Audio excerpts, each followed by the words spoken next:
Good evening, everyone. I'm Mark Miller. I am the current director for the Institute for Earth, Ocean, and Atmospheric Science here at Rutgers. And this distinguished lecture, is co-sponsored by the Rutgers Climate Institute and America Converges Here, which is a program which celebrates Rutgers history and diversity. So our speaker this evening is Dr. Lonnie Thompson. He's a distinguished university professor at the Byrd Polar Climate Research Center at The Ohio State University. Lonnie is among the nation's most elite scientists. He's produced over 220 scholarly publications, and he's become an international symbol for changes in glaciers and the message that can be conveyed about the history and future of Earth's climate system.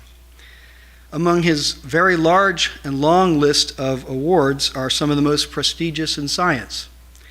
He was elected a member of the National Academy of Sciences in 2005. He was awarded the United States Medal of Science in 2007 by the President of the United States at the White House. He was elected as a foreign member of the Chinese Academy of Sciences in 2009, awarded the Benjamin Franklin Medal by the Franklin Institute in 2012, elected as a member of the American Philosophical Society in 2006, a fellow of the American Geophysical Union in 2001, and he has received numerous honorary degrees, including recently an honorary doctoral degree in 2013 at the 257th commencement for the University of Pennsylvania. What is truly remarkable when you read this legacy of work is the 61 expeditions that Lonnie has either participated in or led in his 40-year career. It's an amazing list. In fact, as recently as 2016, he was a field team leader of a 60-member expedition to the Goya ice cap in the western Kunlun Mountains of China. And what is really amazing is if you look further in his record, you realize that his first trip to that area was in 1990, 26 years. The media has not lost at all any interest in what Lonnie does. In fact, he has been documented in many ways, including a PBS special called Against All Odds that really documented his contributions to science. There was a 2000 Nova special about Lonnie. And in 2006, he provided the American Association for the Advancement of Science's briefing to the Congress on the present impacts of climate change. So I hope you'll all join me in offering a very warm Rutgers welcome to Dr. Lonnie Thompson.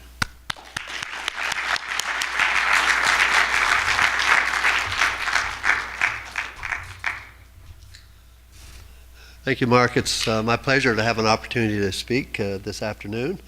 And I've been very fortunate to actually really enjoy what I do.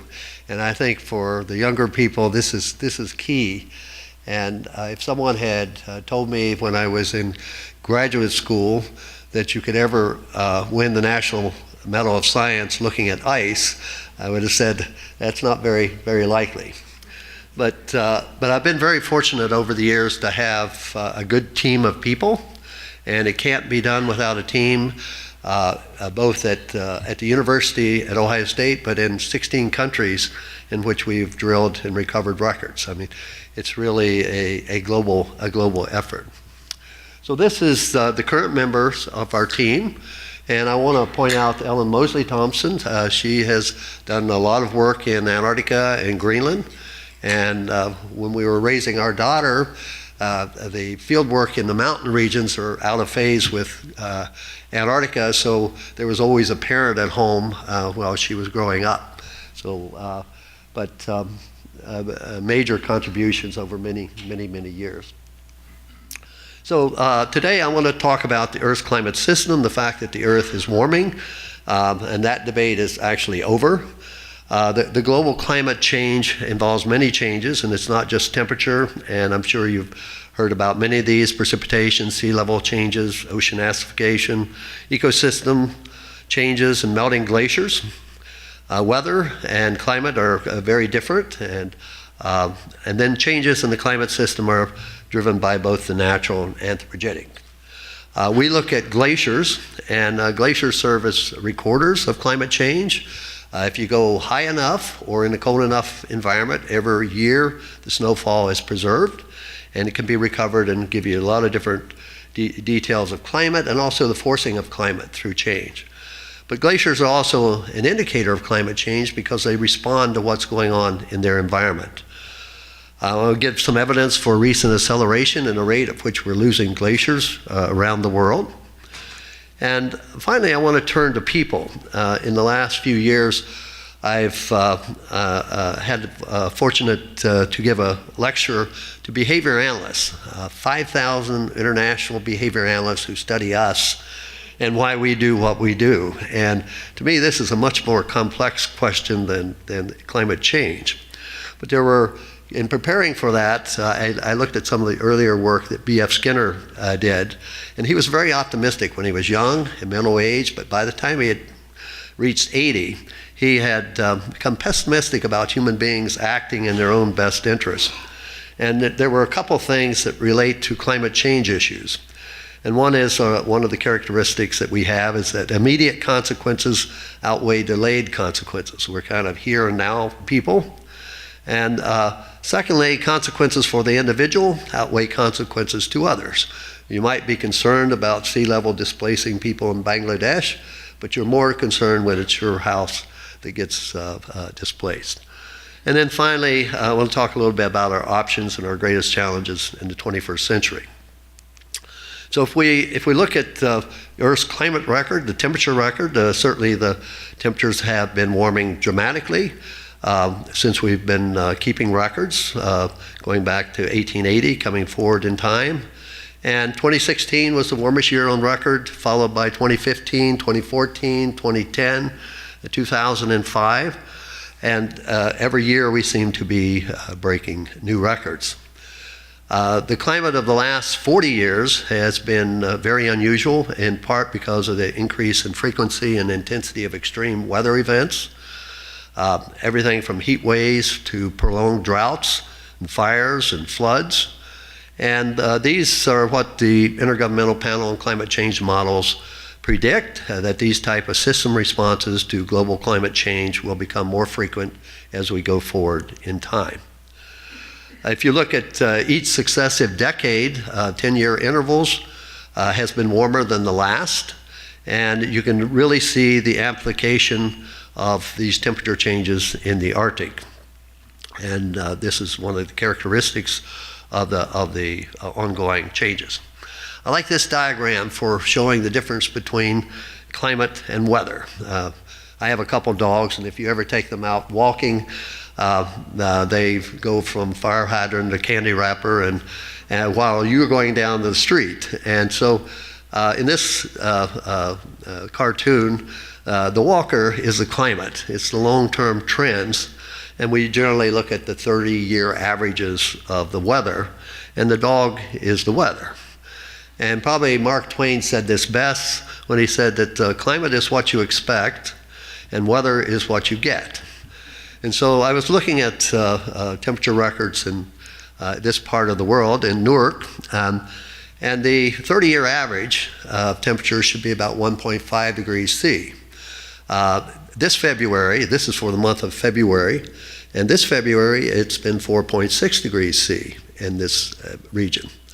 But this, if you go back 2 years to February of 2015, the temperature for February was minus 5.2 degrees C.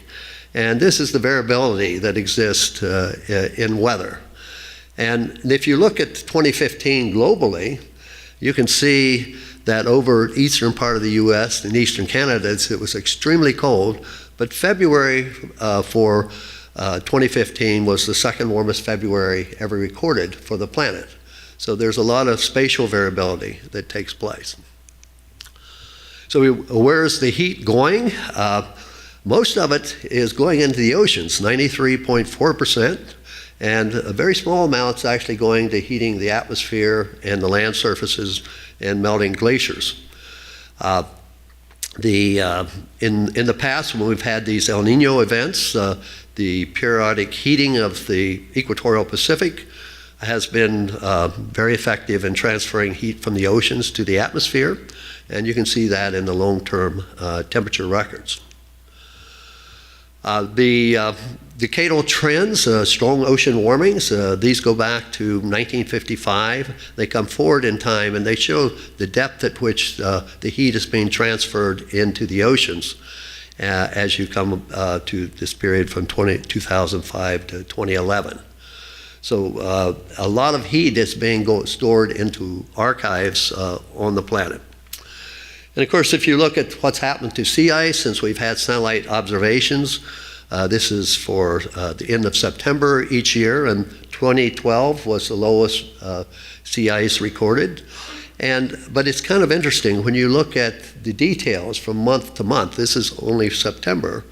And if you look at 2012, which is the green line in this diagram, and you can see how low it was in September relative to 2016. But if you look at the months of October, November, and December, we have the lowest levels of sea ice in the Arctic that have been measured since we've been keeping records of that. But probably one of the things that's most concerning is if you go back to 1984 and you look at September, and you look at sea ice that's 4 years or older, you can see it here in white. This is a white area. And there's very little a small amount of 0 to 1 year old sea ice. But if you come forward to 2016, you can see this totally reverses. There's very little of the old 4 years or older sea ice, and most of it is seasonal sea ice. And so it gives you a picture of what's going on there.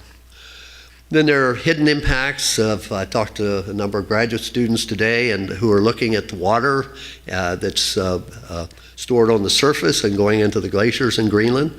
And of course, the water goes down through these moulins, lubricates the bottom of the ice, and the ice moves faster into the ocean, and you get faster responses of sea level rise.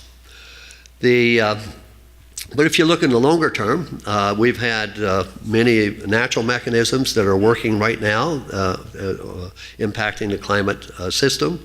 Changes in solar activity, 11-year cycles, 90-year Glacier cycles. Energy coming from the sun is extremely important. There are changes in the amount of aerosols in the atmosphere from major volcanic eruptions, and this has a climate impact. And then there's the internal variability in the climate system, ENSOs, monsoons, and the like. And then on top of that, we have the human factors, the non-natural, the changes in the composition of the atmosphere, changes in aerosol particles, and some of these lead to warming and some to cooling, changes in reflectivity and the albedo of the Earth's surface and hydrological cycle as we clear forests for more crops. So there are a lot of ways that we are impacting the climate system. Charles Keeling started measuring CO2 in the atmosphere in Mauna Loa back in 1958 when it was about 315 parts per million by volume, and we're now above 400 parts per million by volume. And it's increasing very rapidly, and you can see this. You can log on and see these numbers at any time. So here, if you look at January 2nd, 2016, and then you look at January 2nd, 2017, and the thing that even though we've had many international meetings on this issue, CO2 continues to rise and accelerate in the atmosphere. And we have in the ice cores, a long-term history of how CO2 has varied, along with many other greenhouse gases, going back over 800,000 years. And if you look at this figure, you can see that during the cold periods that we can see in the Antarctic temperatures, CO2 is very low, 180, 200 parts per million by volume, and during the warm periods it reaches 280 to 300. If you look at where we are today, you can see that in that 800,000 year history there's no analog to those values. And this is what is of concern, but perhaps of more concern is where we're projected to be at the current rates of CO2 increasing. And we talk more about CO2 than other greenhouse gases because of the long residence time this gas has in our atmosphere. It remains for decades to millennia, and there's been a lot of experiments looking at, okay, what if we found an alternative energy source today? How long would it take to pull down the CO2 that's in the atmosphere. And if you look at these, you can see that if you look out 100 years from now, we'd still have 33% of what we've released impacting the climate on the planet. If you look out 1,000 years, you still have about 20% impacting the climate. So it takes a long time to remove this through natural systems to get it out of the atmosphere.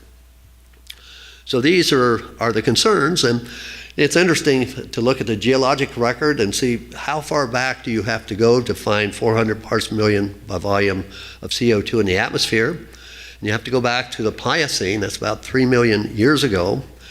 And during that period of time, the Earth's temperature was 2 to 2.5 degrees C warmer, and sea level was about 22 meters higher. So if you look at the east coast of the US here, you can see where sea level was at that time. And if you look at the polar regions, you can see today the amount of ice in Greenland and what it's projected to have looked like 3 million years ago. And similarly for Antarctica and 3 million years ago. So I think this is probably a lesson when we look forward in time to what's possible. Another, I think, concerning diagram is this, where you look at the cities of the Earth that you can see from the International Space Station and where that electricity is coming from, 65% from fossil fuels. And companies like General Electric have done projections of what will the Earth look like 13 years from now, by 2030. And when you look at that, you say, where's that energy going to come from? And if it's coming from fossil fuels, then the climate of this planet will be much, much different than it is today. So these are the concerns. So we've spent a lifetime looking at ice, recovering records, looking at the history recorded at different latitudes and different continents. And as I said earlier, we've drilled in 16 countries in addition to Antarctica and Greenland to look at that history. But it didn't start that way, and I think it's important if you're just starting out in your science career to look at how things have changed. So I'm going to use this as an example. This is the margin of a tropical ice cap, the Quelccaya ice cap. Those are annual layers. It's a very distinct wet and dry season in the tropics. And if you go high enough, that is recorded in the ice, and it's easy to see how you could take a drill and recover that history. This is an ice core, and normally when I was a graduate student, your timeline would start the year that you went to drill. And I'm going to show you that that's no longer the case for many glaciers on the Earth. But I want to take you back to the beginning, and I think this is an important lesson for young people. It's important to experience failure because we learn more about failure than we do from success. And it's good to do it when you're young because no one will remember. And so it's a good time to take a chance. And if you go back to 1974, when I was a graduate student, and there's a lot of serendipity in life. There happened to be a fellow in our Institute of Polar Studies at that time, John Mercer, who had made atlases of the glaciers of the world, South America, North America, and he had boxes of aerial photos. And it was in this time we got this idea, wouldn't it be great if we could connect ice core records from Antarctica with Greenland with something in between? And so we found this Quelccaya ice cap, and we took the photos to Washington, to polar programs that funded ice core research, talked to Jay Zawali, and made the presentation and said, wouldn't this be great if we could do that? And he listened, and then when he was finished, he said, Lonnie, that sounds very interesting, but I can't fund it because it's not north of the Arctic Circle, it's not south of the Antarctic Circle, and that's all they funded. So I actually went to Antarctica in 1974, in West Antarctica, down there 2 months. And in February, I got a telex, that's what they used back then, from the program manager saying that I have funded all of my real science projects and I have $7,000 left. What could you do on that tropical glacier for $7,000? And I telex back and I said, I think we could get there. And that's what we did in the summer of '74. And this led to our first attempt to drill a tropical glacier, and they're a lot different than what you find in the polar regions, but being young and naive, I thought we bring a drill from Antarctica, we bring a generator from Antarctica, we make a contract with the Peruvian Air Force for this Bell 212 twin-engine helicopter. No airports up there, but we can bring the fuel in by train, and so these drums are the fuel. And then we tried to get up there early in the morning and late in the evening, but at 19,000 feet, this helicopter would just fall, and there was no way they were going to get near it. And it was a 2-day journey by horse from the end of the nearest road, and there's no way you could get that drill up there. And all my colleagues were telling me I needed to get back in the polar regions. That's where the real science was. And this is when you make critical choices. And this is the first time we thought about using photovoltaic cells to power a drill. This is 1983. And not even the National Science Foundation thought this was a good idea. And more importantly, we had to write a proposal, and it had to be reviewed. And we'd already failed once. And so we wrote a proposal, and Willie Dansgaard, one of the pioneers in our area, and a person I respect very much, he was a reviewer, and he sent me a copy of the review, and it said, the Quelccaya ice cap is too high for human beings, and the technology does not exist to drill it. And fortunately, there was a program manager, Hassan Verji, who looked at that, and he said, Willie might be right, but we won't know unless we try. And so we built this drill. We tested it on the parking garages at Ohio State University. We brought in blocks of ice, drilled through it, seemed to work. But 2 weeks before leaving on that expedition, I passed the MBA exam in the Fisher School of Business, because I figured if I failed the second time, I'd have to have another option for the future. So it's good to have options. So one of the things I learned was that those who question your ability may actually do you much greater service than those who give you fake praise. And by meeting those challenges head on, you'll become more sharper and more competitive in what you're doing. So this was a crew, and I had a lot more hair back then, but we didn't have porters. We had to carry everything up, assemble the drill, and this is what this first solar-powered ice core drill looked like. And it worked beautifully, and we drilled not one, but 2 cores to bedrock. We didn't have technology to keep the ice frozen, so they were cut into 6,000 samples. And one set of samples we sent to Denmark, to Willie Dansgaard's lab, and he did the isotopes, and he was so excited. And he became our greatest supporter of why we should get ice from these high mountain regions. So I think you need to believe in yourself, but be flexible and seize any opportunity that will create other options for you. So from that, we've gone on to build clean rooms, so where we measure dust particles and chemistry and black carbon. We have mass spectrometers to measure isotopes in the cores. We have over 7,000 meters of core stored at minus 30 degrees C. It's the only tropical collection on Earth. And we design and build the drills that we use to recover these ice cores. They have to be lightweight and portable. So this is what a typical drilling system, this is on the summit of the Quelccaya ice cap, looks like. And all that stuff has to be small enough so one person can carry it to assemble the drill. We continue to work with the technology where our solar panels now just roll out on the surface.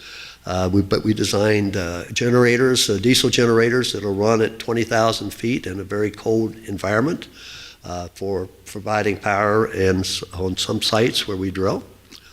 Logistics, always difficult if you're in Tibet. There are usually no roads going out to the mountain ranges where the ice fields are located. And once you drill the cores, then you've got to get them out of there, and you've got to keep them frozen until you get them back to Columbus, Ohio. And that's a challenge. And if you're in the Himalayas, you use Sherpas and porters. So these are frozen ice cores going down. But when you get down to the margin, you're still 4,000 feet from where trucks can come out on the plateau. And so you have to use local transportation. So if you're in the Himalayas, this is the local transportation. These are yaks, and they are adapted for high elevation. There are 6 meters of frozen core in each of those insulated boxes, so 12 meters per yak. And we drill 500 to 600 meters, so you have to have a whole team of yaks to get the cores down to the trucks. Then there's a dash day and night across the plateau to Lhasa, where there's a freezer. Then they're air cargoed to Beijing, go through Chinese customs, air cargoed to Chicago, go through U.S. customs, go on a freezer truck, and they come down to Columbus, Ohio. So they're usually in transit for a month from the time you actually recover them. So the logistics, and you need a lot of people to work to make those things happen. We didn't know it at the time, but it turns out that Quilcaya ice cap in the Andes of Peru is the largest tropical ice cap on Earth. We went back to this site in 2003 when we had the technology to keep the ice frozen, so we could bring back frozen core and preserve that for the future. Now, these cores have a wonderful annual history in them. And so here you can see 2 of the parameters, and we measure probably 15 different, but I'm not going to bore you with them. This is from about 1830 back to 1800, and you see the annual variations in isotopes, which is the temperature proxy that we use at these high elevation sites. In every dry season, there's a dust layer. You measure the thickness of those dust layers, and you have the net balance, how precipitation has changed through time. And there are very few archives that allow you to actually reconstruct that. What we're always impressed in is the reproducibility of these records. This is the very first core that Willie Dansgaard analyzed. These are decadal averages for the last 1,000 years from Quilcaya. The reds are warmer periods. You can see the little ice age here, then coming into the 20th century back in 1983. 20 years later, going back, drilling at the summit, here's the record in the isotopes measured in our lab, and you can see the same features. And we had the technology to also drill the North Dome, so we got multiple cores to bring back and store for the future. And because you have those annual dust layers, you can reconstruct the history of precipitation over this period of time. The brown areas are periods where precipitation was below normal. And you see the onset of the Little Ice Age, it was wetter. You get into the middle of the Little Ice Age, it becomes dry. And then the 20th century has been wetter than average. So you can put what's going on in that part of the world into a time perspective. Back then, we thought that you might get a 4,000-year history out of a tropical glacier, but probably nothing more, until we went to Huascaran, which is north of here. It's a higher mountain. It's at the drill site here is about 6,050 meters, and this mountain is the highest tropical mountain on Earth. And we drilled in the col here, and that record actually spanned 19,000 years, and it was the first recovery of ice that actually recorded conditions above the Amazon basin at 9 degrees south of the equator. And the isotopic shift here was about 8 parts per mil, very similar to what we find in the polar cores. And if you look at nitrate, it's a reflection of NOx emissions in the Amazon basin because the precipitation comes from the easterlies. And you can see that it's very low during the colder late glacial stage and much higher in the warmer Holocene. We think this reflects vegetation changes out in the Amazon basin. And then the dust record, you can see that dust was 100 times higher during the late glacial stage, indicating dry conditions in that part of the world. So there's a tremendous history and a very long history. And we've drilled around the world, and we've been able to duplicate this isotopic shift in many sites. And you can see from the polar regions of Greenland to Antarctica, and this is the glacial, interglacial isotopic shifts that have been measured. So they're very, very large globally. So in the 1980s, the advent of this tropical ice core recovery led to the first evidence of the Little Ice Age in the tropics, the first ice core evidence of significant late glacial stage cooling in the tropics. and the first ice core evidence of major failures of the Asian monsoons. And this resulted in a number of papers in science, and we found out that if you can get the cover of science, your readership will go up 50%. So scientists are also impacted by what they see. And so it was an exciting time to be doing that type of work. So if you come into the present time, all the red areas you see here are places where there's documented ice loss taking place in the Arctic, the Antarctic, and over here in the third pole region of the world. And this is a place that we have been putting a lot of effort in recent years. And in 2015, we conducted the largest expedition we have ever conducted. We had 60 people from 5 countries crossing the Tibetan Plateau. Here's Lhasa, all the way out to this Glacier ice cap in the western Kunluns of northwestern China. And here we drilled on the summit of this ice cap at 22,000 feet, 3 cores to bedrock. And what makes this glacier unusual is its latitude. It's 35 degrees north of the equator, so it's the same latitude as Durham, North Carolina, and Memphis, Tennessee, so south of here. And yet it's actually a massive ice body. This is the actual ice cap, covers about 200 square kilometers, but it's embedded in this mass that covers over 8,000 square kilometers. And we were able to drill the 3 cores at the summit, deep cores, and down on the plateau where the ice is deeper. And we had first gone to this site back in 1992, and we were trying to determine whether you could take an ice core and get it across the Gobi Desert without it melting. And we were able to do that. And we were able to measure the temperature in 1992 in the deep core, you can see here. And then 24 years later, we were in the 2015 core. You can see how much warming has taken place in the upper part of the ice field. And then up on the summit, you can see how cold the ice is. These glaciers are frozen to the bed, so they potentially have a tremendously long record. And what we couldn't do back in 1992 was to profile the glacier, to map the bottom topography, which is extremely important for choosing drill sites. And this is what the bottom topography looks at like on the plateau.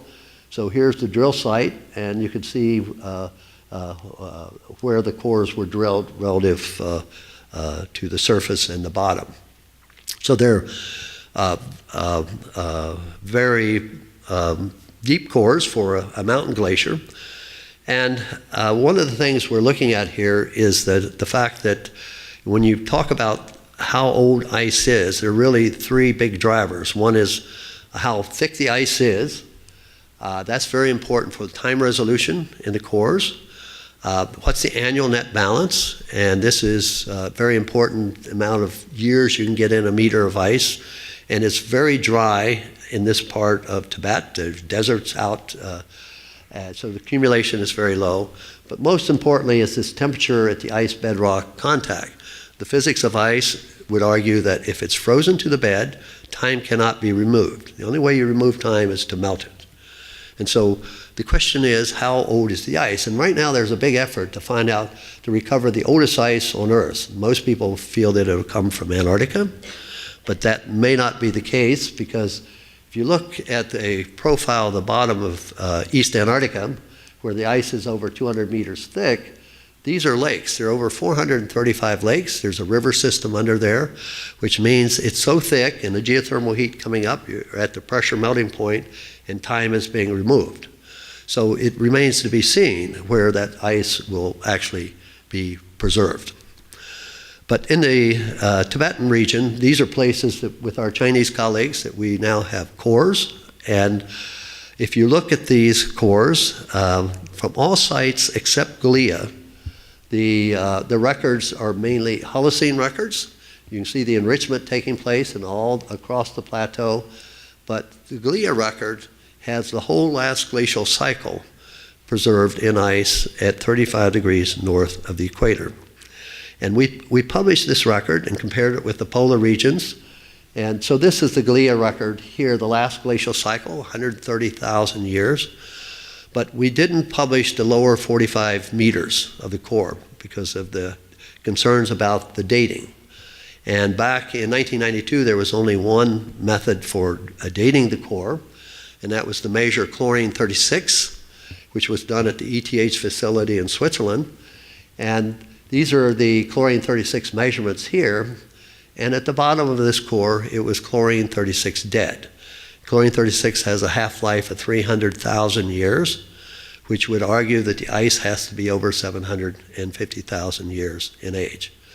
So the potential here is for very, very old ice. And the first thing we do, and these cores are being analyzed in the lab as we speak. The blue are the isotopes from the 2015 core, and the red is the isotopes from the 1992 core. So 24 years later, you can see the reproducibility in the very old part of the core. And this is chloride, and again, you can see the reproducibility in the record. So currently we have 3 labs that are measuring various parameters. ETH is now doing chlorine and beryllium-10. Beryllium-10 has a half-life of 1.4 million years. And we're sampling next week the O2 measurements to look at the atmosphere variations back through time, which can be compared to the Vostok core, the Epica core.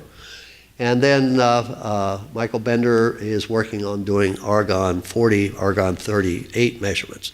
So using different techniques, and we're hoping that we get a convergence on the age at the bottom of this core. But the ice records many things, and one of the reasons why we look in the tropics is that if you want a history of things like monsoons or El Nino variations, these are the ideal cores to investigate. And so I'm going to give you a kind of a quick overview of what can be done here. Here we compare the composite isotopes of the cores from the Andes with the highest core from the Himalayas from 1854 to 1993 of sea surface temperatures compared to the isotope records. And you can see that they're very highly correlated to eastern Pacific temperatures. And this is where we see the signals coming from El Ninos. And in fact, if you look at that record back through time, the red is the temperature and the blue are the isotopic values. And so you can see how you're capturing that decadal variability. In 2016, we went back to the Andes to look at what was the impact of the 2015-2016 El Nino on these records. And we have a whole series of cores from Calcaya, the first one drilled in 1976. You see the annual cycle that was preserved then. By 1991, melting was taking place at the summit, at the highest place on this ice core, and water is moving through the porous fern layer and smoothing the isotopic history. And this by 2016, you can see what it looks like here. And what we found is that during El Nino years, in 2016, you see how low the accumulation rate was. Isotopes are enriched and accumulation is very, very low. And if you go north to Huascaran, and we hadn't been there since 1993, you can see it was also a low accumulation, enriched isotopes, but you can see the annual signal is still being preserved there, which would suggest that a history is still preserved at that site. If you look at the precipitation histories, these are gauge measurements, and look at what happens in Peru during El Ninos, you can see where Calcaya is located in the south. It's always in a drought during these events. And Huascaran to the north is right on the margin of where we have wetter conditions. So it's variable. But the 2015-2016 El Nino was very unusual in that there was drought throughout the Andes. And so there was a mass loss of all the glaciers through that region. So one of the things we're looking at right now are something we call black swans. These are rare and unpredictable events that have major impacts in the world. And rapid changes in precipitation patterns, such as monsoons in India, the rest of Asia, could sharply disrupt that region's ability to feed its population. I mean, India has 1.4 billion people. China has 1.3 billion people. And so we're looking at the history in these glaciers where we have annual records. And so if you look at the records from the Andes of Peru, these cores, this Calcaya has the longest annual record in the tropics, going back 1,800 years. But each of these sites, Korapuna goes back 250 years, and Dasupu goes back about 560 years with annual resolution. And you can compare these cores on the opposite sides of the Pacific Basin. And so they're separated by 22,000 kilometers. One's in the northern hemisphere, and one's in the southern hemisphere. And if you look at the wind patterns in these areas, this is the monsoon system. This is where Dasupu is located. These are areas where there's very high fluoride concentrations in surface soil. And if you're in South America, this Bolivian high circulates the air through here and then back across where the drill sites are located. And you can look at satellite images of aerosols in the atmosphere. This is on October 28th of 2013 over in India. You can see all of the dust coming up here. This is where Dasupu is located. And if you're in South America, there's the Salar de Uyuni, which is the largest salt flat on Earth down in Bolivia. During La Nina years, it's wet, and there's often about 10 centimeters of water sitting on top of this salt flat. During El Nino years, when it's a drought, it looks like this. And when the wind blows, it looks like this. And so a lot of stuff gets picked up and circulated. And when we look at the ice core records from here and here, and we look at the last 250 years, there's a massive drought that occurred in the 1790s. And you can see it here in the chloride records from Calcaya, from Korapuna, and from Dasupu. And this suggests something very different than what we've seen in the last 100 years. And it's interesting to look at human history at that time, because by this time we had occupied much of the world. And so if you look at 18th century history, in East India, there was this East India drought with 1791 El Nino being the core of that. There were 11 million deaths that occurred in India and 600,000 in north central India in 1792. And this is before the population was what it is today. In other parts of the world, there were severe droughts in Java, Australia, Mexico, the Caribbean, and in Egypt. It's measured by Nile River discharge. And there were great social upheavals. There were, I think, 4 revolutions that took place in this period of time. So the question is whether climate played a role in this. Now, you can take these records back further, and this is decadal averages from the Himalayas and Calcaya. And you can see these two events. They're very well dated in Calcaya, lesser so for this earlier event. So if you look at the history here, this is a map from 1795 in India. This is where in 1792 those 600,000 deaths were recorded. If you go to this earlier period in China, this was the time of the collapse of the Mongol dynasty in 1368 AD during extreme mid-14th century drought that gave rise to the Chinese Ming dynasty. And it was also a time of the plague that killed probably 30 to 60% of the population in the known world at that time. And again, the question is whether these climate events played a role. So in the 14th century, this pandemic, known as the Black Death, swept through the known world. There were European and social political structures underwent massive reorganization because they lost all their cheap labor. So the feudal system kind of collapsed. Then the Mongol Yuan dynasty, founded by Genghis Khan, was overthrown in 1368 AD in the middle of an extreme drought that lasted from 1353 to 1395. So you can get a historical record in these places where people were living to compare with what you see in the ice. You can also look at the longer-term trends, the changes in temperatures, and this is a composite of the last 2,000 years, decadal averages from the glaciers in the Andes and the glaciers in Tibet. And you can look at that record. You can see the medieval climate anomaly, little ice age, and enrichment in the 20th century. You compare that to northern hemisphere temperature reconstructions that come from tree rings and historical observations. And then the actual instrumental records are on top here. And when you look at this, you can see the last 50 years are very unusual in these records. But I can tell you, if you present this at the US Senate, they look at this, they say isotopes, but the glaciers are a very good recorder of change, and this actually makes a much bigger difference. This is one of my favorite quotes. It comes from A World Without Ice by Henry Pollack. And it says, ice asks no questions, presents no arguments, reads no newspapers, listens to no debates. It is not burdened by ideology, and it carries no political baggage. As it changes from a solid to a liquid, it just melts.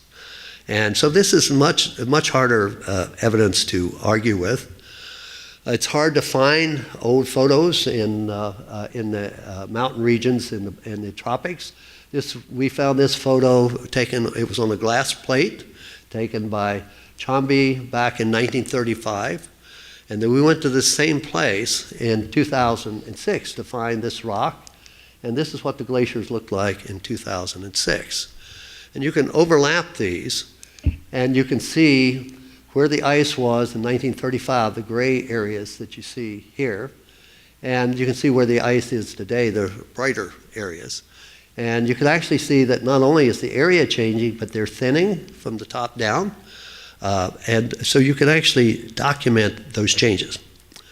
This photo I took when I was a graduate student, 1977. And this is what the place looked like by 2002.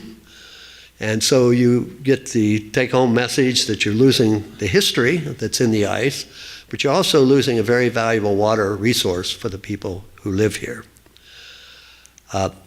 This is the largest outlet glacier coming off of Kokaya. We started monitoring this, mapping it in 1978.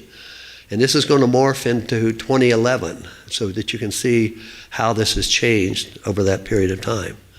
So here we are by 2011. The lake here started forming in 1991. It now covers 84 acres. It's over 60 meters deep. It did not exist until 1991. But all around the margins of the ice cap is retreating. This boulder was being pushed by the glacier in 1977. In the next photo, you're going to see the end of this boulder looking out to where the ice is today. And so here's the boulder now. You see this lake is formed. This is where the ice was in 2000, 2005, 2015, and 2016. So the ice continues to retreat to higher elevations. But this ice cap is very unusual, and it keeps things presenting new information. In 2002, while we were waiting for the horses to show up, we were on the backside of one of these lakes, and we found this plant deposit. It's a wetland plant, no woody tissue, perfectly preserved, and we were able to collect that and then carbon-14 date it. And these plants were about 5,200 years in age, and they tell us that the glacier hadn't been smaller for over 5,200 years. Otherwise, these plants would have decayed because they have no woody tissue. And the rate of change is so dramatic. This is in 2002. Here's the plant. 3 years later, you see where the wall is. Here's the plant in the foreground. It's already decaying. And this is a remarkable thing about these, is how well they are preserved. And you can use these to actually reconstruct how the glacier behaved 6,000 years ago.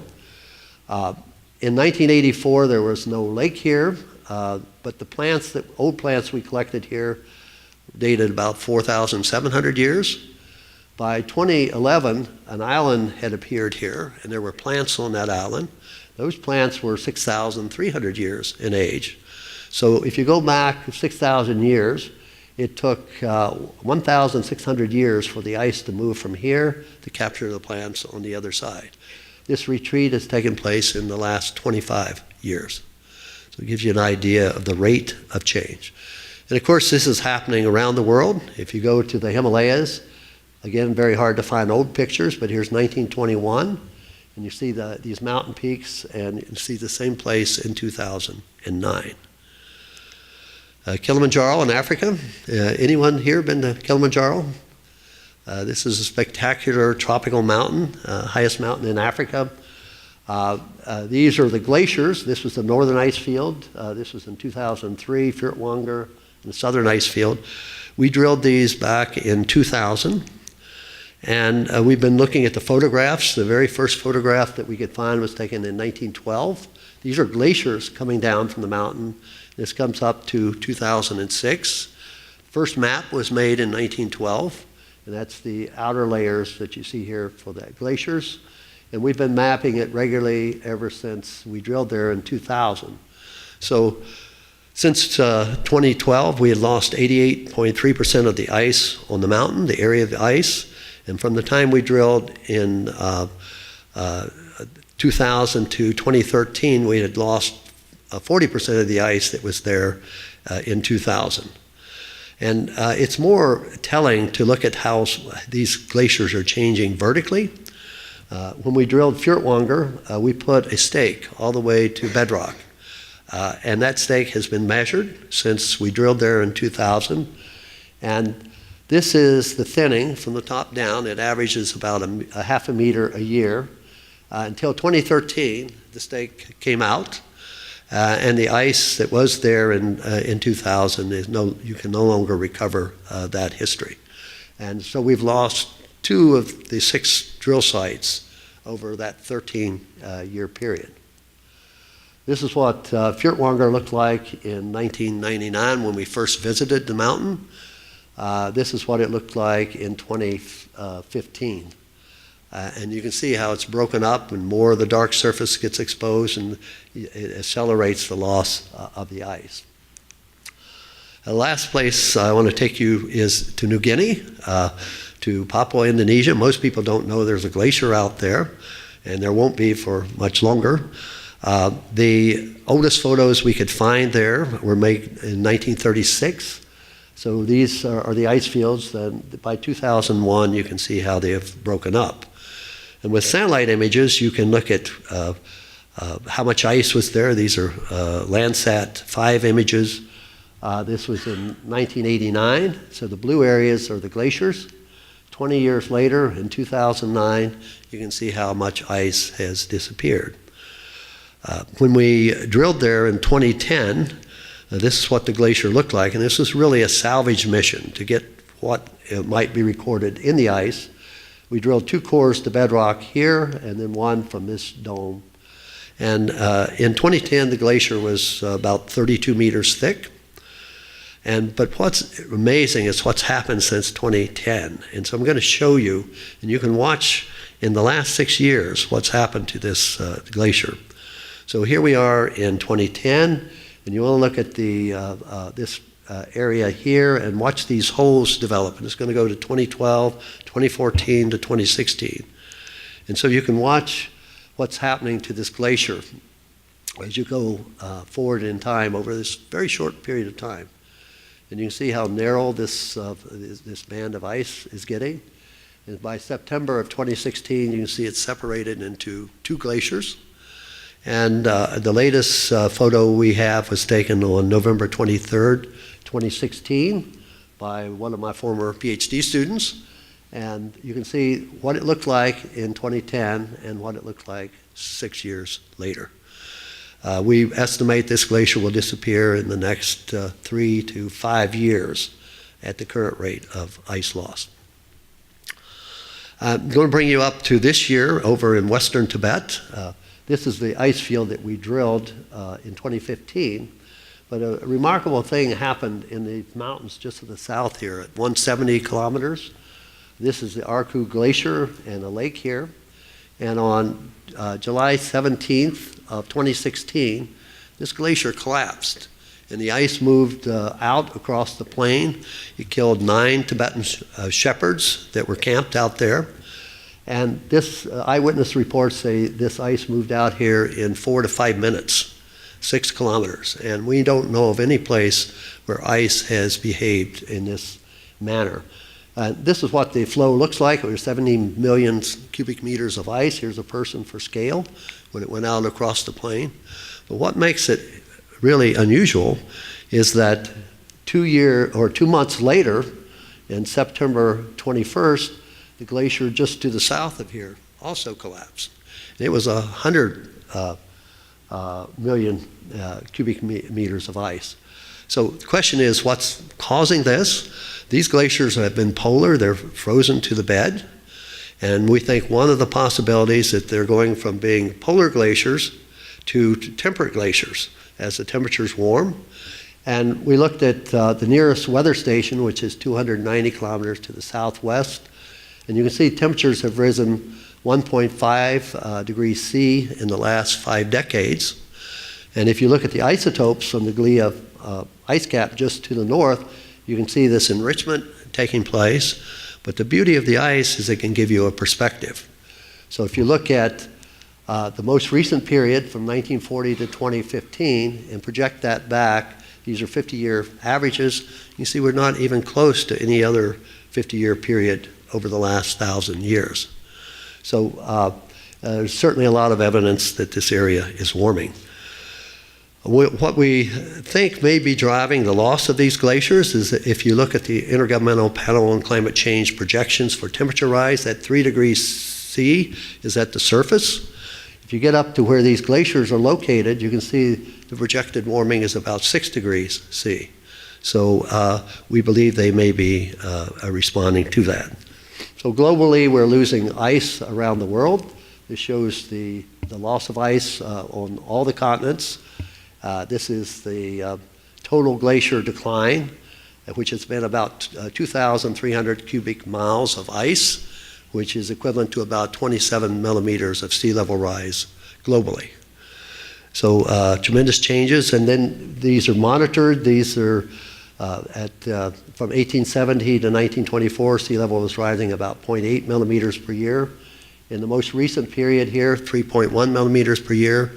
And when we were at AGU this year, it's up to 3.3 millimeters per year. So this continues to accelerate.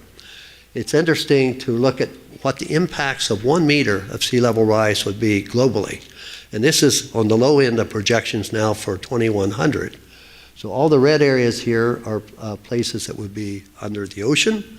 If you get 1 meter of sea level rise, it would displace 145 million people on the planet, and the estimated cost would be $941 billion.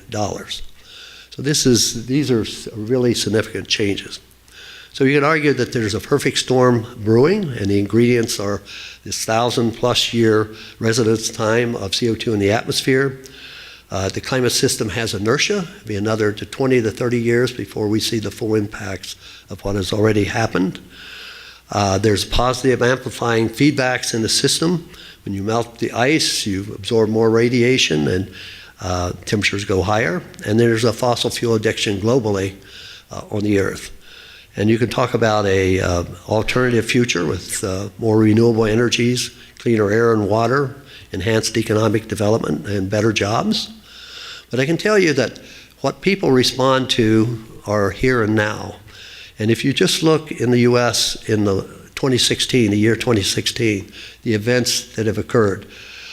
This is a flood in Missouri on January 6th. And then through this part of the world, on January 23rd, you had this record snowfall that occurred. And the cost of these events are given in many of these figures. Then floods in Texas in June of 2016, impacting that state. And then in August of 15th, 2016 in Louisiana. And this brings about one of these human characteristics that the consequences for individuals outweigh consequences for others. So if it's your house that gets flooded, then you pay attention to these changes.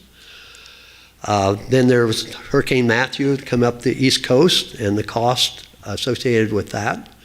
And of course, the insurance business pays attention to these, the Munich Re, Swiss Re, and there's a history going back to 1980 up to 2015 of storms, floods, mudslides, extreme temperatures, droughts, and fires.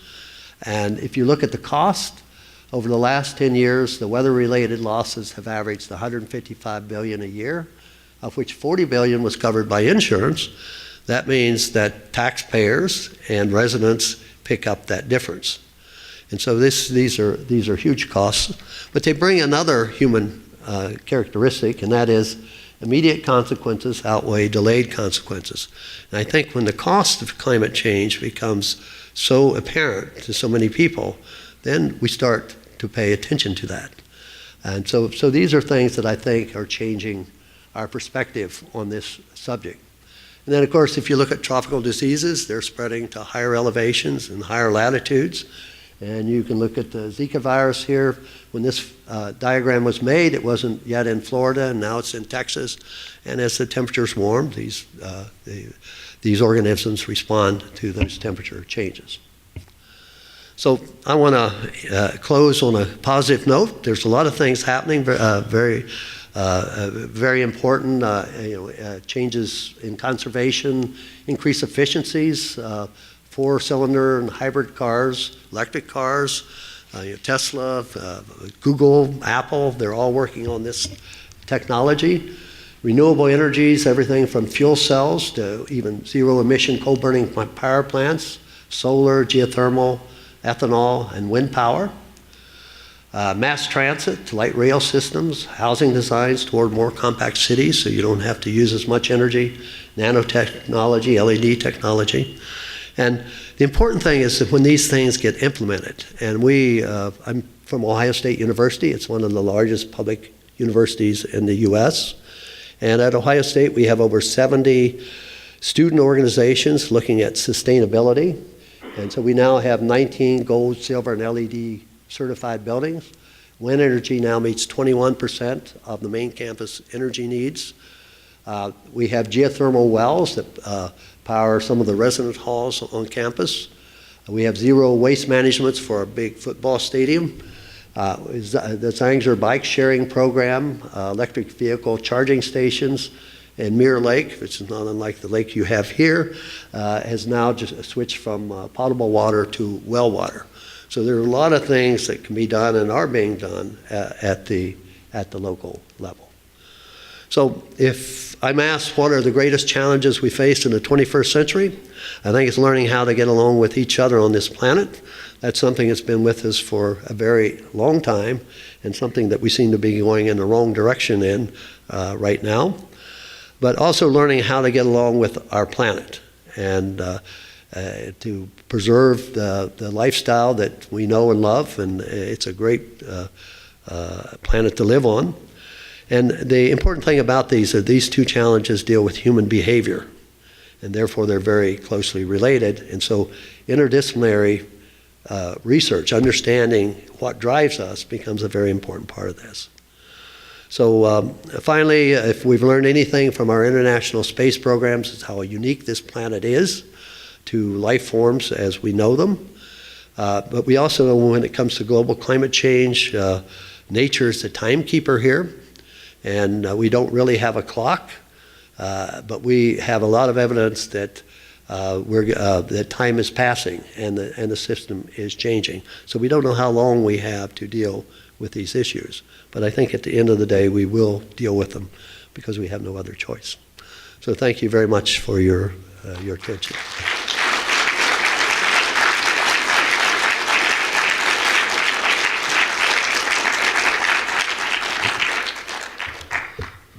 We do have a few minutes for questions.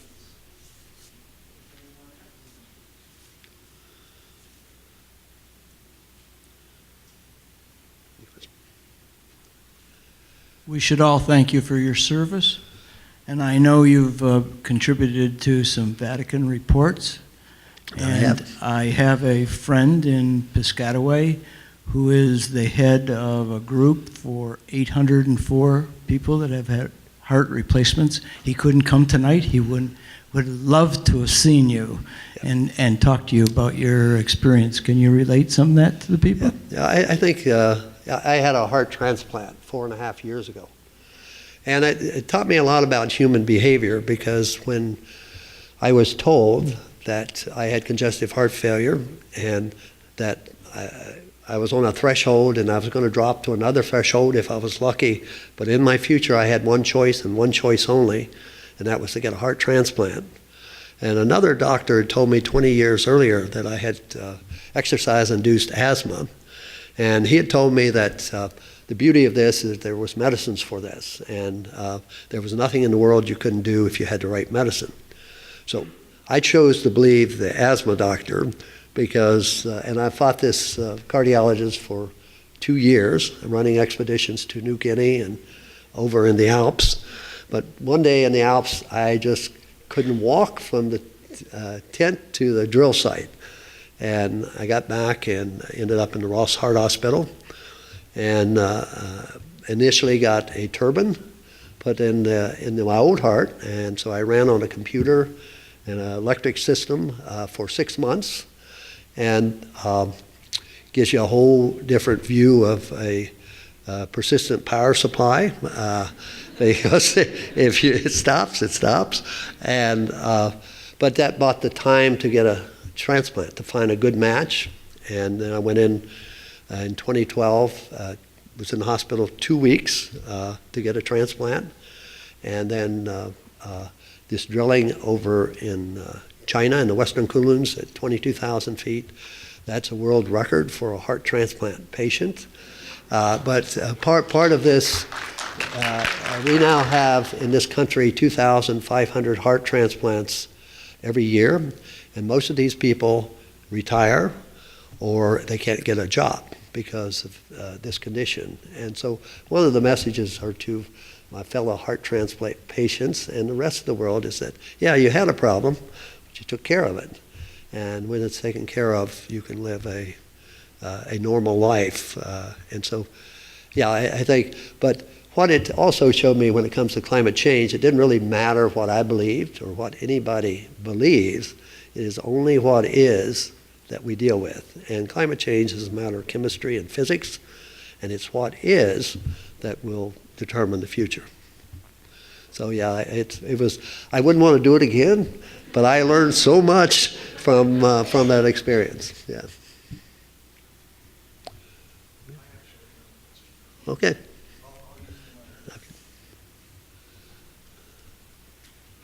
So when you look at the physics of glacial decline, is it that it's snowing less, or it's just melting faster, or is it both? This argument had come up initially when we worked on Kilimanjaro, because there are people who would argue that it's precipitation driving the loss of the ice and not the rising temperature. But the fact is, precipitation and temperature are linked. This is climate change, and in the tropics, generally speaking, when it's warm, it's dry, and when it's cool, it's wet. So these things are linked. And my argument has always been it doesn't matter whether you're in a wet place or a dry place in the tropics. All the glaciers are behaving the same. And it's always the bulk of the evidence that drives what's driving these glaciers. Short term, I think precipitation can cause them to increase. Precipitation can cause them to advance, but long term, temperature drives the glacier. It was a very interesting talk. I really enjoyed it. I was wondering, what could you tell the students here to do if they're really concerned about global warming? Well, I think this is something that all of us, we can make a difference where we live, in our choices that we make. Most importantly, it's important to vote and to get the right people into office. It's the beauty of a democracy. And there will be another election and things will change in the country. So But also when we how we choose to spend our dollars is extremely important in what we support in the community. But we can all work on with groups that bring about change. And the change is happening, and it will continue to happen because it's coming from the bottom up. I was out in Iowa. Iowa now gets 30% of their electricity comes from wind. You go to Texas, they have more wind farms in Texas than any other state in the union. So these changes are coming, and this is the pushback is nothing new. All you have to do is go look at history. You go back and look at, we used to heat our houses with fireplaces. There was an industry of stone cutters who cut the stones for those fireplaces. There was another industry that produced wood for those fireplaces. And when Benjamin Franklin came along with a more efficient wood-burning stove, there was all these negative things about this heat was bad for your health, but it didn't change. And so I think that there's always this pushback with anyone who has an industry and they're making money from it. They don't want to see things change, but things change anyway. So it's just a matter of time. Hi, that was fantastic. Thank you. My daughter's a geographer, so I came for her benefit. But Okay. anyway, Well, can you tell me what? So I also had a grandfather who was a coal miner. Can you tell me what is a carbon-free coal plant? This is where you capture the carbon that is produced when you combust it, and the technology is out there, and I think this is the beauty of when there's a need. Human beings are very innovative, and there's ways to do things in a different way and capture that carbon. And I have to tell you, I grew up in West Virginia, and I came to Ohio State to study coal geology because I was looking for a job. But I also know that in West Virginia, where I go back to talk to young people, that the maximum number of coal miners worked in those mines in 1924. The numbers have been increasing ever since then. They were replaced by technology. Maximum coal production was in 2002. And if you're looking at the future, you got to look at engineering. You got to look at the new technologies. And even in our state, which is Republican, we have a Republican governor. He just vetoed a moratorium that the Republican Congress put on renewable energies that transfer a certain percentage every year, and their power supplies have to come from renewable energies. And the governor stopped them. And so we continue in this process. And the reason he did it was that is creating jobs. The coal mines are not creating jobs. I mean, it's an economically driven decision in many ways. Yeah. But there are ways to capture this CO2, and same in the oil business. I mean, a lot of these companies like Shell captures the CO2 that's coming out of oil and then pumps it back into the ground. And so there are ways that we can clean up the use of fossil fuels. And there are certain things that those fuels are very viable and very valuable for. So I think we have, I like to think that there's no silver bullet to this issue, but there's a lot of silver buckshot out there, and which one you choose depends on where you live.